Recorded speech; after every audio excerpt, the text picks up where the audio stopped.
Welcome to the VAT Clinic.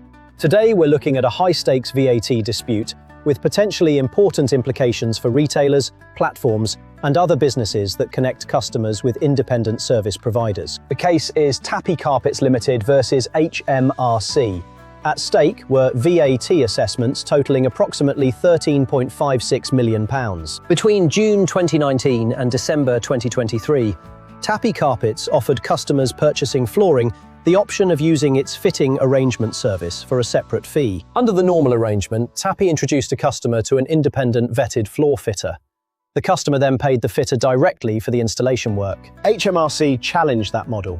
HMRC's position was that the fitters were effectively subcontractors supplying fitting services to Tapi, and that Tapi was then making an onward supply of those fitting services to its customers as principal. On that basis, HMRC considered that Tapi should have accounted for standard rate VAT on the fitting services, resulting in assessments totaling approximately £13.56 million. The distinction was commercially significant because many of the independent fitters were not VAT registered. If Tapi itself were the principal supplier, the VAT treatment of the fitting service would therefore be materially different. So, at the heart of this case was one of the fundamental questions in VAT.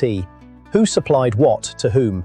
More specifically, who actually supplied the fitting service to the customer? In its decision, published in August 2026, the First-tier Tribunal allowed Tapi's appeal against the assessment. The FTT concluded that, for VAT purposes, the fitting services were supplied directly by the independent fitters to the customers, not by Tapi.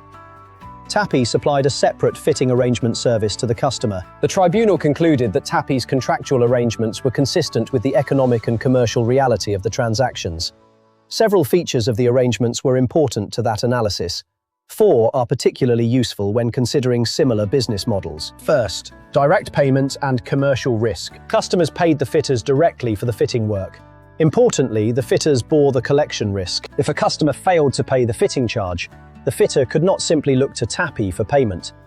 That supported the proposition that the fitter was carrying on an independent business and supplying the fitting service directly to the customer. Second, pricing and commercial independence. Although Tapi provided customers with estimated fitting prices, the fitters retained a degree of commercial independence. Where additional or more complex work was required, the fitting charge could be adjusted between the fitter and the customer. The fitters were also not simply employees or workers obliged to accept whatever work Tapi allocated to them.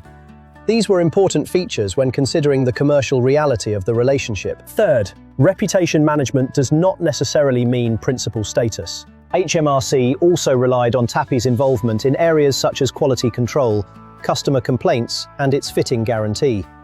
Those features could potentially suggest that Tapi was presenting itself as responsible for the fitting service. But drawing on the principles in the Secret Hotels 2 case and the wider authorities concerning agency, the tribunal did not regard those factors as requiring the conclusion that Tapi itself supplied the fitting service. This is an important distinction. A business may have a strong commercial interest in ensuring that an independent contractor provides customers with a good service. Protecting the customer experience and protecting the brand do not by themselves determine who is the supplier for VAT purposes. Fourth, the invoiced fitting exception. There was also an interesting contrast within Tapi's own business. In a small proportion of transactions, approximately 1.2%, customers requested that Tapi invoice them directly for fitting. In those circumstances, Tapi did contract as principal and accounted for standard rate VAT accordingly. Those transactions provided a useful contrast. Where Tapi acted as principal, the contractual and VAT treatment was different from the normal fitting arrangement model. What can businesses learn from Tapi? There are 3 particularly important lessons. First, operational involvement does not, by itself, establish principal status. A business can potentially introduce contractors, coordinate arrangements, become involved in customer service issues, and protect its brand without necessarily becoming the supplier of the underlying service for VAT purposes. But that conclusion will always depend upon the particular facts. Second, there is no automatic safe harbor. Tapi follows another taxpayer victory involving the flooring industry in United Carpets, but both are first-tier tribunal decisions. They are fact-specific and do not create a binding precedent establishing that other agency or independent contractor arrangements will necessarily receive the same VAT treatment. Third, contractual and commercial alignment matters. Businesses relying upon an agency model should examine far more than the word agent in their terms and conditions. The contracts, payment arrangements, allocation of commercial risk, pricing mechanisms, customer communications, and, critically, what actually happens operationally should support the relationship being asserted. For VAT purposes, the paperwork and the commercial reality need to tell the same story. As always, this case is fact-specific.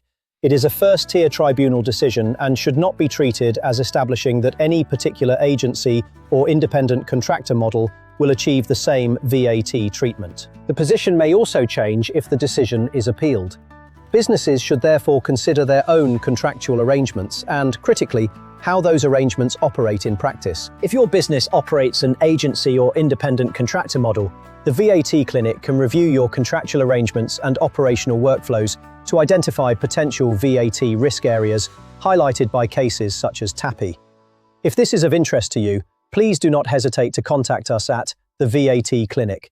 Thank you for watching the presentation.